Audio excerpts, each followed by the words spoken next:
Bienvenidos, amantes de la lectura, al canal Mundo de Lectura Nunca Más. En esta séptima parte del audiolibro El sutil arte de que te importe un carajo, de Mark Manson, exploraremos el fascinante capítulo 3, Tú no eres especial. En este capítulo, Manson nos desafía a cuestionar nuestras creencias arraigadas sobre nuestra propia singularidad y nos invita a adoptar una perspectiva más realista sobre nosotros mismos y nuestras vidas. Capítulo 3.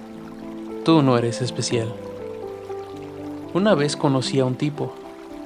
Lo llamaremos Jimmy. Jimmy siempre andaba con varios negocios al mismo tiempo. En un día cualquiera, si le preguntabas qué estaba haciendo, te recitaba de un tirón el nombre de una firma a la que había realizado una consultoría. Te describía una aplicación móvil de medicina para que buscaba inversores. Te hablaba acerca de un evento de caridad al que sería invitado para dar el discurso de cierre o la idea que tenía para un tipo de bomba de gas más eficiente que le hará llegar a ganar millones. El hombre siempre andaba por todos lados y si le preguntabas un ápice de su atención, te pulverizaba contándote lo increíble que era su negocio, los brillantes que resultaban sus ideas y dejaría caer tantos nombres de gente famosa que te sentirías como si estuvieras hablando con un reportero de espectáculos. Jimmy era positivo todo el tiempo, siempre mirando hacia adelante, siempre trabajando en una nueva perspectiva, un tipo ambicioso. El problema era que Jimmy también era un holgazán, mucha charla y cero acción. Drogado la mayoría del tiempo y gastando tanto dinero en bares y restaurantes finos como en sus ideas de negocio, era una sanguijuela profesional. Vivía de los recursos económicos bien ganados de su familia y de gente que conocía en la ciudad, a la que mareaba con falsas ideas desde las tecnologías del futuro. Claro que a veces se esforzaba un poco o descolgaba el teléfono y llamaba a alguien importante. Dejaba caer nombres hasta que se le acababan, pero en realidad nunca nada daba frutos. Ninguno de esos negocios floreció jamás. Sin embargo, el tipo mantuvo esta forma de vida hasta casi cumplir 30 años. Vivía de sus novias y buscaba dinero entre parientes cada vez más lejanos. Y la parte más extraña de todo es que Jimmy se sentía bien haciendo eso. Tenía una confianza en sí mismo que rayaba en el delirio. La gente que se reía de él o le colgaba el teléfono estaba, en su opinión, perdiéndose la oportunidad de su vida. Las personas que descubrían la falsedad en sus ideas de negocio eran demasiado ignorantes o no tenían experiencia para entender su genialidad. Quienes señalaban su vida de vago lo hacían por celos u odiaban que tuviera éxito porque lo envidiaban. Jimmy hizo algo de dinero, a pesar de que normalmente lo obtenía de manera fraudulenta al plagiar las ideas de alguien más y vendiéndolas como si fueran suyas, al obtener préstamos o peor aún, al convencer a un incauto de que le cediera acciones en su negocio. Incluso de manera ocasional conseguía que lo contrataran para hablar en público. ¿Sobre qué? No me lo puedo imaginar. Y recibir una remuneración. Lo peor es que Jimmy se creía sus propias historias. Su delirio era a prueba de balas, tanto que era francamente difícil enfadarse con él. Verlo en acción resultaba sorprendente. En algún momento de los años 60, desarrollar una alta autoestima, tener pensamientos y sentimientos positivos sobre uno mismo, se convirtió en el furor de la psicología. Las investigaciones arrojaron que la gente que gozaba de alta autoestima por lo general se desenvolvía mejor y causaba menos problemas. Muchos investigadores y responsables políticos de aquella época comenzaron a creer que elevar la autoestima de una población podía desencadenar beneficios sociables tangibles como una mejor tasa de crímenes, mejores resultados académicos, mayor empleo, un mejor déficit de presupuesto. Como resultado de lo anterior, a principios de la década siguiente, los 70, las prácticas de autoestima empezaron a ser enseñadas a los padres, las enfatizaron terapeutas, políticos, maestros y se adoptaron como política educativa. Las calificaciones infladas, por ejemplo, se implementaron para conseguir que los chicos que no eran tan brillantes se sintieran mejor sobre su bajo aprovechamiento.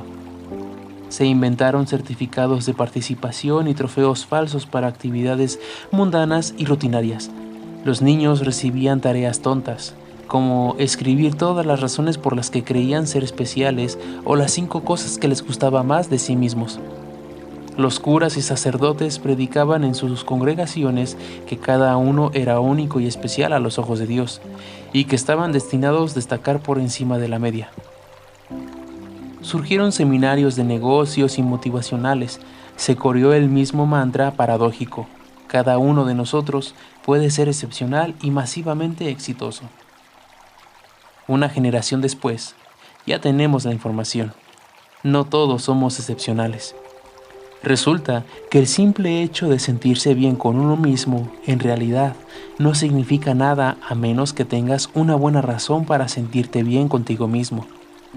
Resulta también que la adversidad y el fracaso son, de hecho, útiles e incluso necesarios para convertirse en adultos exitosos y fuertes en términos emocionales. Y resulta que enseñarle a la gente a creer que es excepcional y a sentirse bien acerca de sí misma sin ton ni son, no logran crear una generación plagada de Bill Gates o Martin Luther King. Crea una población llena de Jimmys. Jimmy, el iluso fundador de negocios. Jimmy, el que fumaba marihuana todo el día y no tenía ninguna habilidad real más allá que hablar bien de él y creérselo. Jimmy, el tipo de hombre que le gritaba a su socio de negocios por el inmaduro y luego iba a gastarse todo el crédito de la compañía al restaurante más caro de la ciudad para impresionar a alguna modelo rosa. Jimmy, a quien se le estaban acabando los parientes que le pudieran prestar más dinero. Sí, ese ser confiado y con alta autoestima llamado Jimmy. El Jimmy que se dedicó tanto tiempo a hablar de lo bueno que era y se olvidó de que en realidad debía hacer algo. El problema con este movimiento de autoestima es que se basaba en el hecho de lo positiva que se percibía a la gente. Pero una mediación verdadera y precisa del valor de uno mismo es cómo las personas se sienten sobre sus aspectos negativos. Si alguien como Jimmy se siente asombrosamente bien durante el 99% del tiempo, a pesar de que su vida se esté desmoronando a su alrededor, ¿cómo lo anterior puede ser un parámetro válido para una vida feliz y exitosa? Jimmy se siente con derecho a todo. Esto es, se percibe a sí mismo como merecedor de cosas buenas sin realmente hacer algo para obtenerlas. Cree que debería ser rico sin trabajar para ello. Él considera que debería caerle bien a la gente y poseer buenos contactos sin tener que ayudar a nadie. Piensa que debería disfrutar de un estilo de vida maravilloso sin sacrificar nada a cambio. La gente como Jimmy se obsesiona tanto en sentirse bien consigo misma que logra engañarse y convencerse de que está logrando grandes cosas, aun cuando no sea cierto. Estas personas creen que son ese exitoso fundador de un nuevo negocio cuando de hecho nunca han tenido ningún negocio exitoso. Se autodenominan life coach o entrenadores de vida y cobran dinero por ayudar a otros, a pesar de que solo tienen 25 años y jamás han logrado algo sustancial en sus existencias. Quienes se sienten con derecho a todo exudan un grado de confianza en sí mismos que raya en el delirio. Dicha confianza puede ser atractiva para algunos, al menos por un rato. En ciertos casos, el alucinante nivel de confianza de estos individuos puede ser contagioso y propiciar que la gente de su alrededor también sienta más confianza sobre sí misma. A pesar de todas las locuras de Jimmy, tengo que admitir que a veces era divertido salir con él.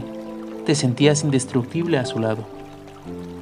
Pero el problema de creerse con derecho a todo es que hace que la gente necesite sentirse bien consigo misma todo el tiempo, incluso a costa de quienes se encuentran a su alrededor.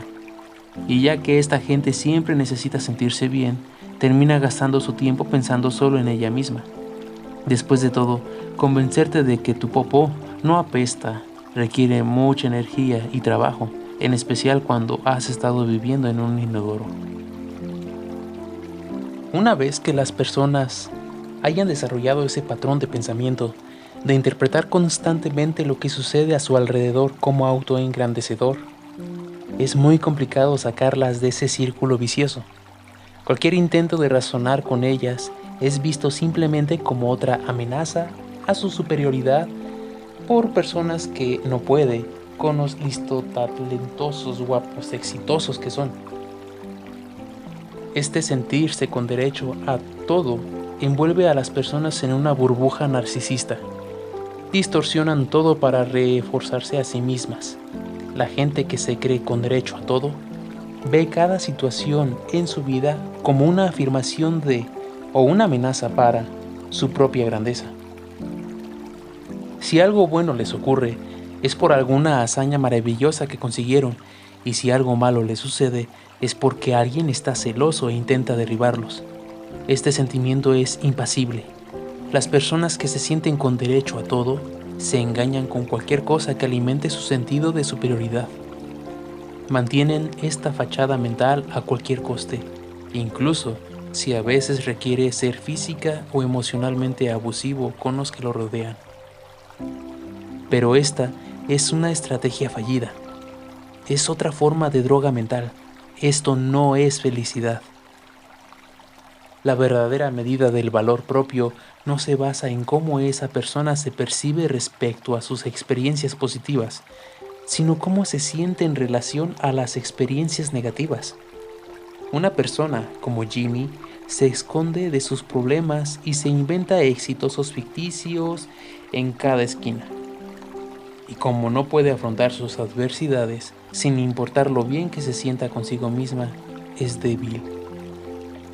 Una persona que de verdad posee una alta autoestima es capaz de analizar las partes negativas de su carácter con franqueza. Sí, a veces soy irresponsable con el dinero. Sí, confío demasiado en otros para apoyarme, debería confiar más en mí mismo. Y después actúan para mejorar, pero la gente que se siente con derecho a todo, al ser incapaz de reconocer sus problemas de manera abierta y honesta, es incapaz a sí mismo de mejorar su vida de una manera significativa y duradera. Al final, siguen persiguiendo esa sensación de grandeza una y otra vez, acumulan más y más niveles de negación. Pero al final, la realidad te golpea y los problemas subyacentes volverán a presentarse. Es solo cuestión de cuándo y de lo doloroso que será. Todo se desmorona. Sentado a las 9 de la mañana durante mi clase de biología, con la cabeza entre la mano, miro perdidamente el minutero del reloj. Cada tic-tac se enlaza a las explicaciones de la profesora sobre los cromosomas y la mitosis. Como cualquier adolescente de 13 años, atrapado en una habitación mal ventilada y con luz fosforescente, estoy aburrido. Alguien llama a la puerta. El señor Price, director de la escuela, asoma la cabeza. Disculpen la interrupción. Mark, ¿puedes venir conmigo, por favor? Ah, y trae tus cosas. Qué extraño, pienso. A los estudiantes los envían con el director, pero el director rara vez es enviado a los estudiantes. Recojo mis trastos y salgo del aula. El corredor está vacío. Cientos de taquillas color beige convergen en el horizonte. Mark, ¿puedes llevarme a tu taquilla, por favor? Claro, dije, mientras camino a paso lento por el pasillo, con mis vaqueros anchos, el cabello largo y mi camiseta de pantera. Llegamos a mi taquilla. Ábrela si eres tan amable. Solicita el señor Price, así que accedo. Da un paso hacia adelante y toma mi abrigo, mi bolsa del gimnasio, mi mochila, todo el contenido de la taquilla, salvo unos cuadernos y lápices. Empieza a caminar de nuevo. Ven conmigo, por favor, dice sin mirarme. Un sentimiento incómodo me invade. Lo sigo hasta su oficina, donde me pide que me siente. Cierra la puerta y echa el pestillo. Va hasta la ventana y ajusta las persianas para impedir la vista desde dentro. Me empiezan a sudar las palmas de las manos. Esta no es una visita normal al director. El señor Price se acomoda en su asiento y en silencio comienza a buscar entre mis pertenencias. Revisa bolsillos, abre cremalleras, sacude mi vestimenta del gimnasio y la coloca sobre el suelo. Sin mirarme, el señor Price pregunta: ¿sabes qué estoy buscando, Mark? No, contesto. Drogas. La palabra me sorprende. Me quedo atento y nervioso. ¿Drogas? Balbuceo. ¿De qué tipo? Me mira con severidad. No lo sé. ¿De qué tipo tienes? Me pregunta mientras abre una de mis carpetas y busca en los compartimientos para bolígrafos. El sudor empieza a brotar como hongos en épocas de lluvia. Sudo profundamente por las manos, ahora por los brazos y hasta el cuello. Las sienes me palpitan conforme la sangre se agolpa en mi cerebro y cara. Como cualquier adolescente de 13 años recientemente acusado de poseer narcóticos y llevarlos a la escuela, quiero huir y esconderme. No sé de qué habla, protesto, aunque mis palabras suenan mucho más débiles de lo que yo quisiera. Siento que debo sonar seguro de mí mismo, o quizá no. Quizá debería sonar espantado. ¿Los mentirosos suenan más espantados o más inseguros? Porque sea como sea que suenen, quiero sonar a lo opuesto. En vez de ello, mi falta de confianza destila falta de confianza por sonar tan falto de confianza. Me hace sentir con menos confianza. ¡Ay! El maldito círculo vicioso del sobreanálisis. Eso ya lo veremos, dice, y dirige su atención hacia mi mochila, que al parecer posee 100 bolsillos.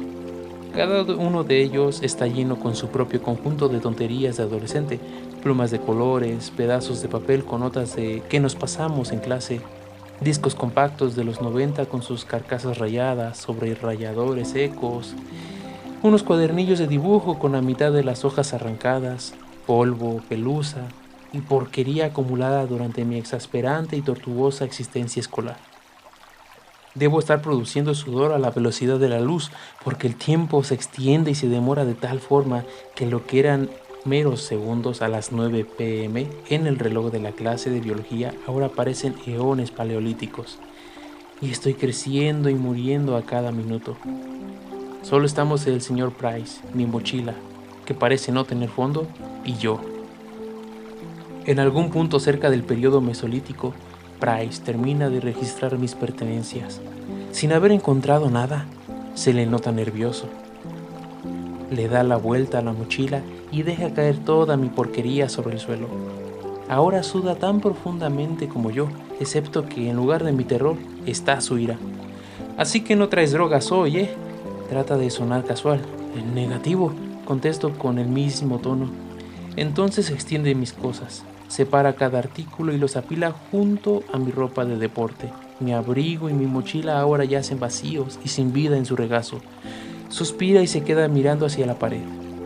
Como cualquier adolescente de 13 años encerrado en una oficina con un hombre que lanza airadamente todas sus cosas al suelo, quiero llorar. El señor Price examina los objetos extendidos sobre el suelo. Nada ilícito o ilegal, cero narcóticos. Incluso nada que vaya contra las normas de la escuela.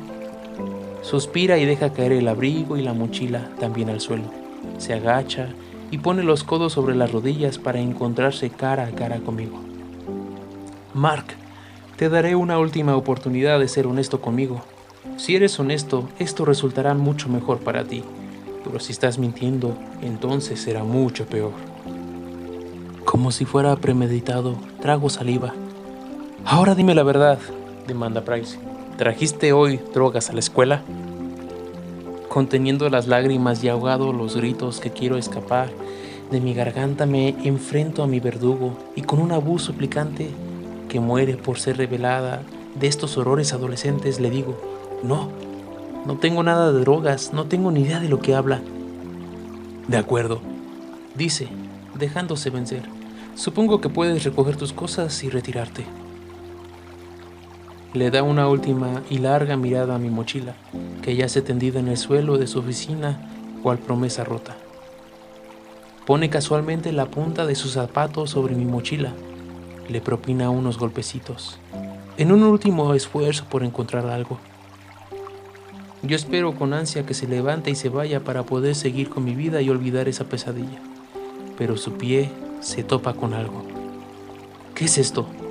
inquiere mientras continúa golpeando con el pie. ¿Qué es qué? Pregunto. Aquí hay algo. Levanta la mochila y empieza a palpear el fondo de ella. Para mí, la habitación comienza a nublarse y todo me da vueltas. Cuando era niño, era inteligente, era amistoso, pero también era un cabrón. Lo digo de la manera más amorosa posible. Era un cabronzote rebelde y mentiroso, enfadado y lleno de resentimiento. Cuando tenía 12 años, hackeé el sistema de seguridad de mi casa con imanes de la nevera para poder escabullirme a medianoche. Un amigo y yo poníamos el coche de su madre en punto muerto y le empujábamos hasta la calle para que pudiéramos conducirlo sin que ella se despertara. En los deberes escribía sobre temas como el aborto porque sabía que mi profesora de inglés era una cristiana súper conservadora. Otro amigo y yo le robábamos cigarros a su madre y los vendíamos a los niños fuera de la escuela. Y también había dispuesto un compartimento secreto en el fondo de mi mochila para esconder mi marihuana. Ese era el mismo compartimento secreto que el señor Price descubrió al pisar las drogas que se hallaban ocultas en él.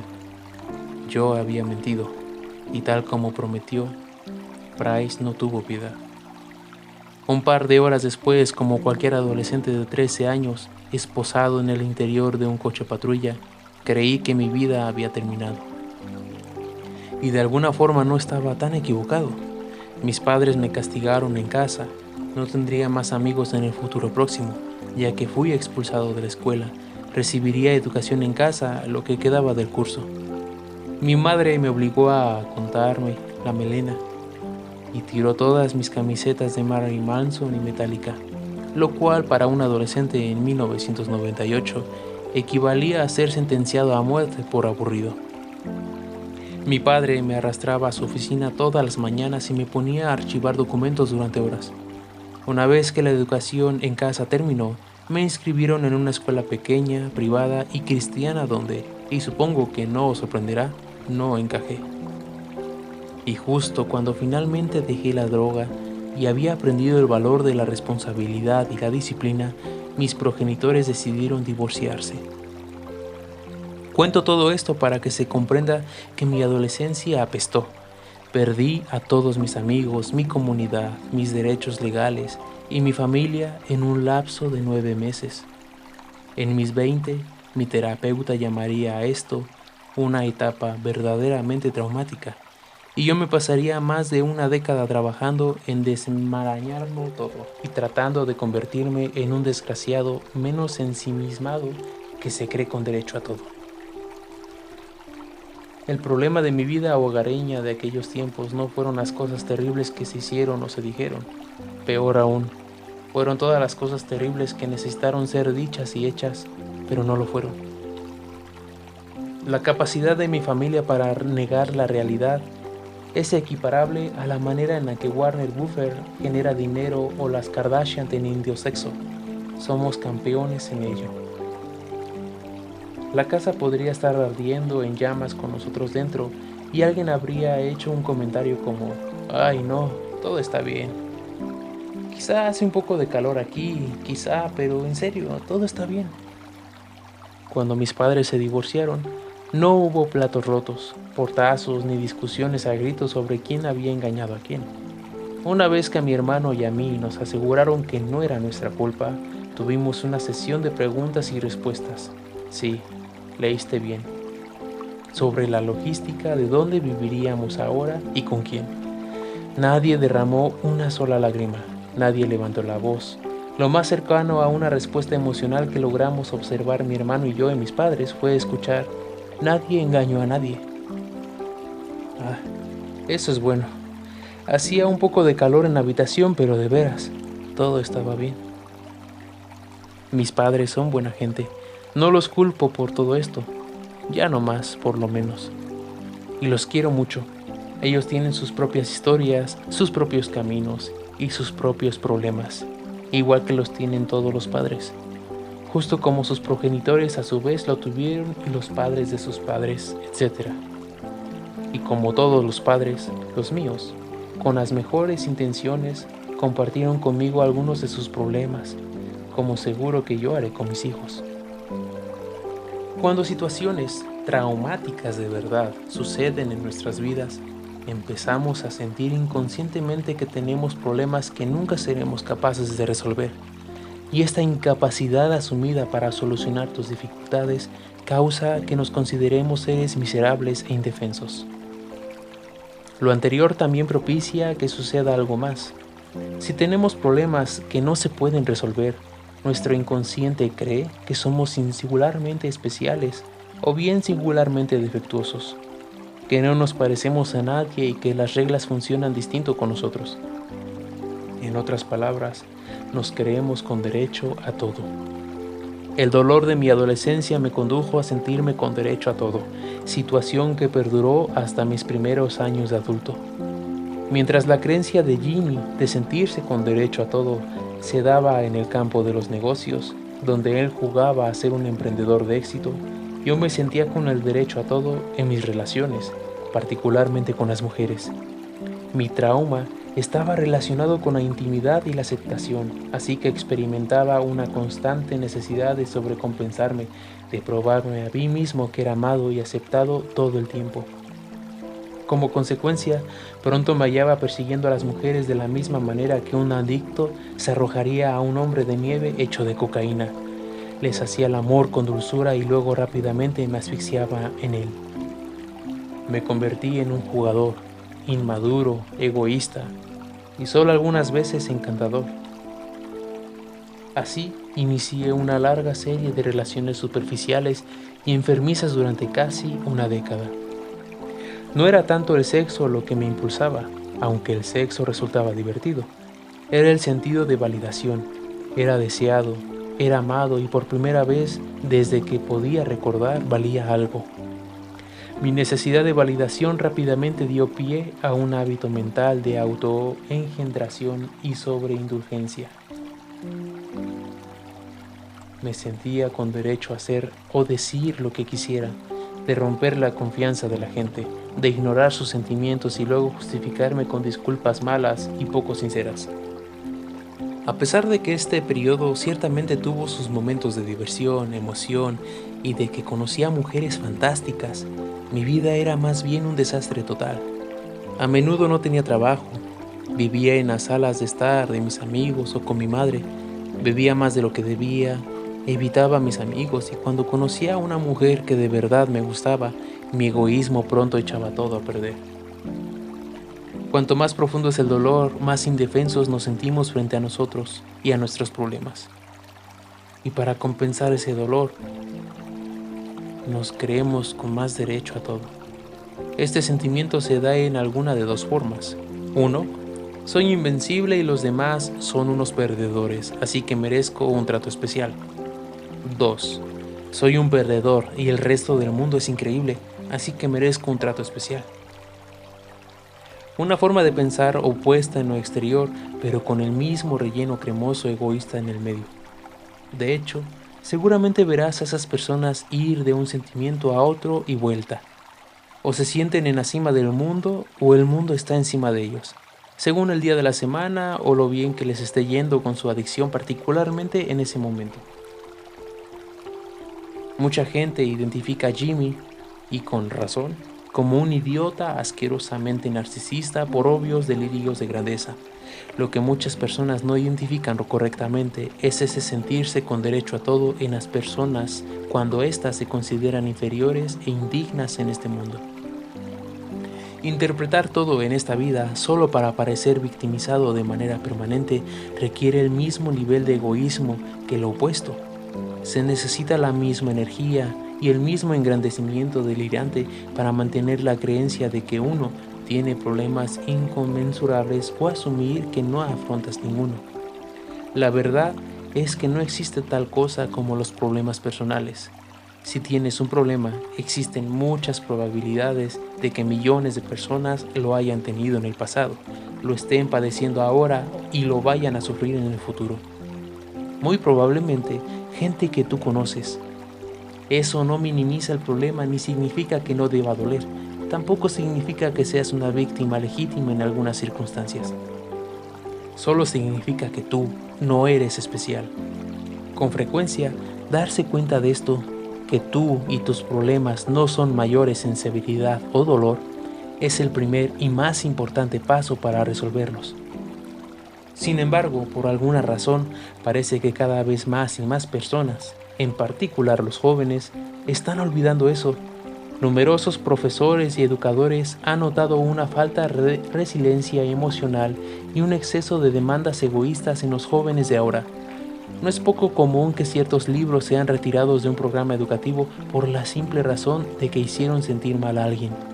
A los oradores y profesores les gritan y los suspenden por infracciones tan sencillas como sugerir que algunos disfraces de Halloween en realidad no eran tan ofensivos.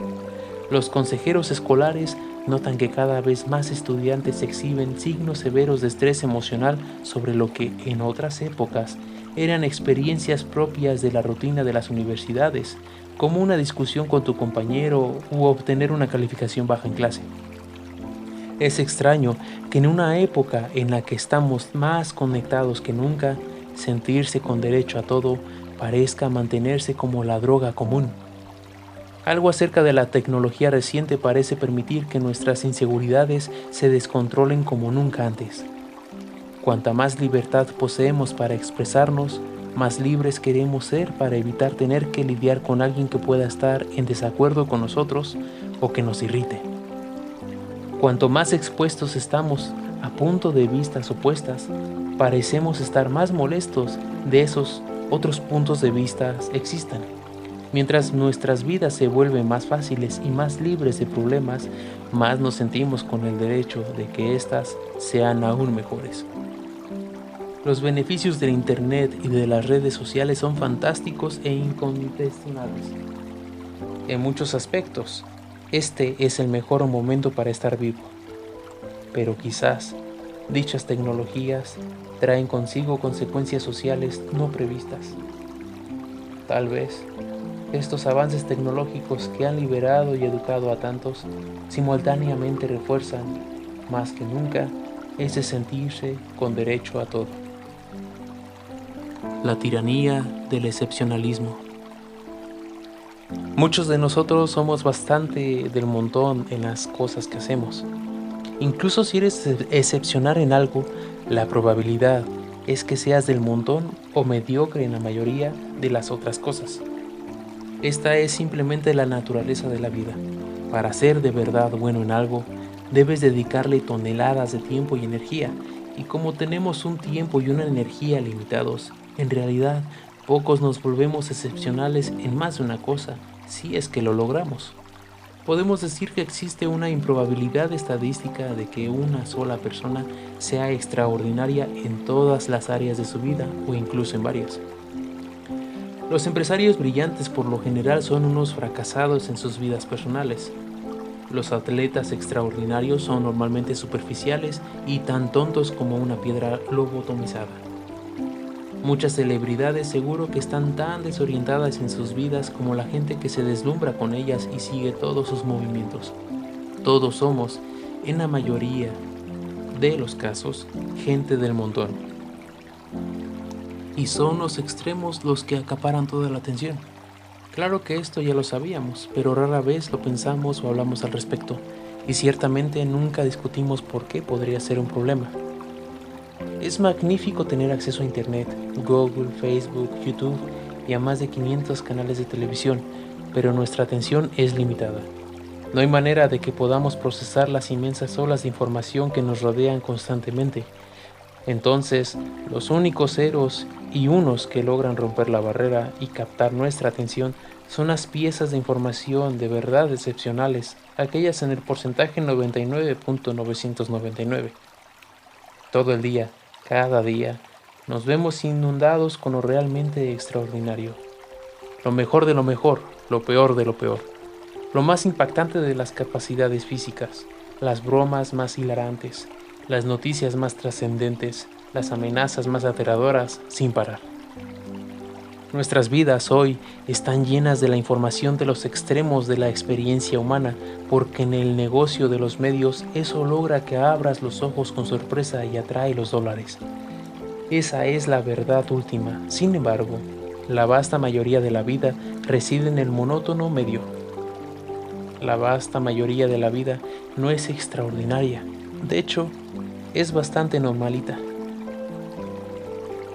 Dicha mena de información extrema nos ha coincidido a creer que el excepcionalismo es el nuevo estado normal, y debido a que casi todo el tiempo todos somos demasiados de montón, el diluvio de información excepcional nos hace sentir muy inseguros y desesperados porque claramente no estamos siendo lo suficientemente buenos. Así que sentimos más y más la necesidad de compensarnos a través de creernos con derecho a todo y por medio de las adicciones. Le hacemos frente a esa situación de la única manera en que sabemos hacerlo, ya sea a través de autoengrandecernos o engrandeciendo a los demás. Algunos de nosotros la confrontamos gestando planes acerca de cómo hacerse rico fácilmente. Otros lo hacen volando por el mundo para salvar bebés famélicos en África. Hay quienes lo hacen al procurar ser los mejores en la escuela y ganarlo todos los premios. Otros al abandonar los estudios y algunos otros intentando tener sexo con cualquier cosa que hable y respire. Esto se relaciona con la creciente cultura del derecho a todo de la que hablaba con anterioridad. Por lo general, los llamados millennials son culpados por este cambio cultural, pero es probable que ellos constituyan la generación más conectada y visible. De hecho, la tendencia a sentirse con derecho a todo recorre a toda la sociedad y creo que está ligada al excepcionalismo generado por los medios masivos. El problema es que la penetración de la tecnología y el marketing masivo están echando a perder las expectativas de las personas. Dicha inundación de lo excepcional propicia a que la gente se sienta peor de sí misma, sentir que necesitan ser más extremosos, más radicales y tener más seguridad para ser reconocidos o incluso tener valía. Cuando era joven, mis inseguridades respecto a la intimidad fueron exacerbadas por las ridículas narrativas de la masculinidad que circulaba en la cultura pop. Algunas de esas narrativas aún siguen circulando. Para ser un tipo guay, debes irte de fiesta como las estrellas de rock. Para ser respetado, debes ser admirado por las mujeres. El sexo es lo más valioso que un hombre puede obtener y vale la pena sacrificar todo, incluyendo tu propia dignidad, para conseguirlo. Esta constante transmisión de información poco realista se une a nuestros sentimientos preexistentes de inseguridad al sobreexponernos a los estándares irreales que fallamos en alcanzar. No solo nos sentimos sujetos a problemas que no tienen solución, sino que nos consideramos perdedores porque una simple búsqueda en Google nos muestra a miles de personas que no afrontan esos mismos problemas. La tecnología ha resuelto nuestros antiguos problemas económicos al darnos nuestros nuevos problemas psicológicos. Internet no solo ha democratizado la información, también ha distribuido gratuitamente la inseguridad, la falta de confianza en uno mismo y la vergüenza. Pero si no voy a ser especial o extraordinario, ¿para qué molestarse? En la actualidad, se ha aceptado como parte de nuestra cultura creer que todos estamos destinados a ser algo extraordinario. Las celebridades lo dicen, los genios de los negocios lo dicen, los políticos lo dicen, incluso Oprah lo dice, así que debe ser cierto. Cada uno de nosotros puede ser extraordinario, todos merecemos la grandeza. El hecho de que esta máxima sea contradictoria, después de todo, si todos fueran extraordinarios, entonces, por definición, nadie sería extraordinario. Pasa desapercibido para la mayoría de la gente, y en vez de cuestionar lo que de verdad merecemos o no merecemos, nos tragamos el mensaje y pedimos más. Ser del montón se ha convertido en el nuevo estándar de fracaso. Lo peor que puedes hacer es estar en el medio de la manada, cuando el estándar de éxito en una cultura es ser extraordinario. Entonces resulta que es mejor permanecer en el extremo inferior que estar en medio, porque al menos ahí tú eres especial y mereces atención. Mucha gente sigue esta estrategia, demostrar a todos que ellos son los más miserables, los más oprimidos o los más victimizados. Muchas personas tienen miedo de aceptar la mediocridad porque consideran que si lo hacen jamás lograrán nada, nunca mejorarán y su vida no valdrá nada. Ese tipo de pensamiento es peligroso. Una vez que aceptas la premisa de que una vida sale solamente si es grande y notable, entonces básicamente estás aceptando el hecho de que la mayoría de la población humana, incluyéndote, apesta y no posee valor alguno. Esa mentalidad puede volverse peligrosa rápidamente, tanto para ti como para los demás.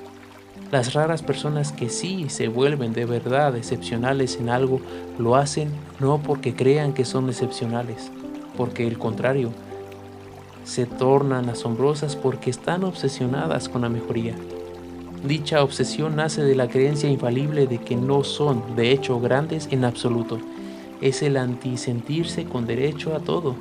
La gente que se vuelve estupenda en algo lo consigue porque comprende que no ha alcanzado esa genialidad, que es mediocre, que es del montón y que podría ser mucho mejor. Toda esa farsa de que cada persona puede ser extraordinaria y conseguir la grandeza, básicamente infla tu ego. Es un mensaje que sabe bien conforme lo masticas, pero en realidad no es más que calorías vacías que te engordan e hinchan emocionalmente. Es un Big Mac para tu corazón y tu cerebro. El billete hacia la salud emocional y también hacia la salud física se consiguen comer verduras, es decir, al aceptar las aburridas y mundanas verdades de la vida. Verdades como tus acciones en realidad no importan tanto en el gran esquema de las cosas. Y gran parte de la vida será aburrida y no notable. Y está bien. Este plato vegetariano te sabrá mal al principio, muy mal, y evitarás aceptarlo. Pero una vez ingerido, tu cuerpo despertará más potente y más lleno de vida. Después de todo, la presión constante de ser algo fantástico, de ser la revelación del año, dejará de ser una carga. El estrés y la ansiedad de siempre sentirse inadecuado y de necesitar ponerte a prueba de manera constante se disiparán. El conocimiento y la aceptación de tus propias creencias y existencias mundanas, de hecho, te librarán para que logres lo que siempre soñaste conseguir, sin juicios ni expectativas inalcanzables. Comenzarás a desarrollar una apreciación por las experiencias básicas de la vida, los placeres de una amistad sencilla, crear algo, ayudar a alguien que lo necesite, leer un buen libro, reírte con alguien que te importa. Suena aburrido, ¿no? Es porque estas cosas son ordinarias. Pero quizá son ordinarias por una razón, porque son lo que verdaderamente importa. Y así concluye esta emocionante parte del audiolibro El sutil arte de que te importe un carajo de Mark Manson. Espero que hayas disfrutado de las reflexiones y enseñanzas del capítulo 3, Tú no eres especial. Recuerda que el camino hacia una vida más auténtica y significativa requiere de valentía y autoexploración. No te conformes con las expectativas externas, sino busca tu propia verdad y define tu propio sentido del valor. Si te ha gustado este contenido, no olvides suscribirte para más contenido de Mundo de Lectura Nunca Más. Hasta nunca.